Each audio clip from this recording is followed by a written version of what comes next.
Ladies, please take note. bakobwa mufate idupapuro n'amakaramu mwandike. Tend to women for buriya abagabo reasons. bakurikira ibintu bibiri ku bakobwa, kuryamana nabo cyangwa urukundo. Cases men do not marry for sex or kandi akenshi buriya abagabo iyo bagiye gushaka abagore ntago bagendera ku kuba mwararyamana cyangwa kuko bagukunda, baba bashaka umukobwa ubaha gutuza mu mutwe. reka mbisobanure neza ubyumve. umugabo ashobora kugukunda ariko ntashyingiranwe nawe ngo mubane. umugabo mushobora kumarana igihe kinini muryamana ariko ntimuzabane, reka reka. ariko akigira gutya akabona umukobwa bahuye w'ingurutsi umuha gutuza muri umuhaye amahoro, uwo bahita babana n'ubwo baba bamaranye ukwezi kumwe. kubera ko icyo umugabo bashaka ni amahoro yo mu mutima no mu mutwe, akumva ko atuje. cyane nigeze mbona abantu benshi bagiye batanga statement ubuhamya bakavuga ngo uyu mugore ndamukunda ariko ndakeka sinamarana ubuzima bwanjye bwose nawe.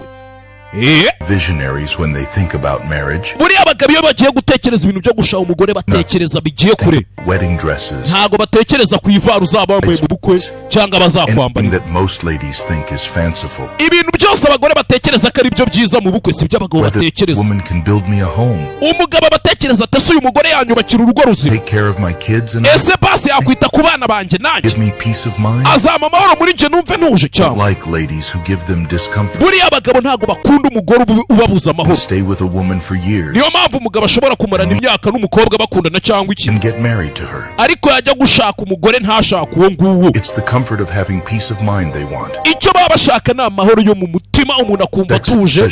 yego wenda kuryamana bishobora kuba bibashimisha pe, ndetse n'urukundo buriya ni ukwita ku muntu mukanubahana, ariko si cyo baba bagukurikiyeho. Ladies.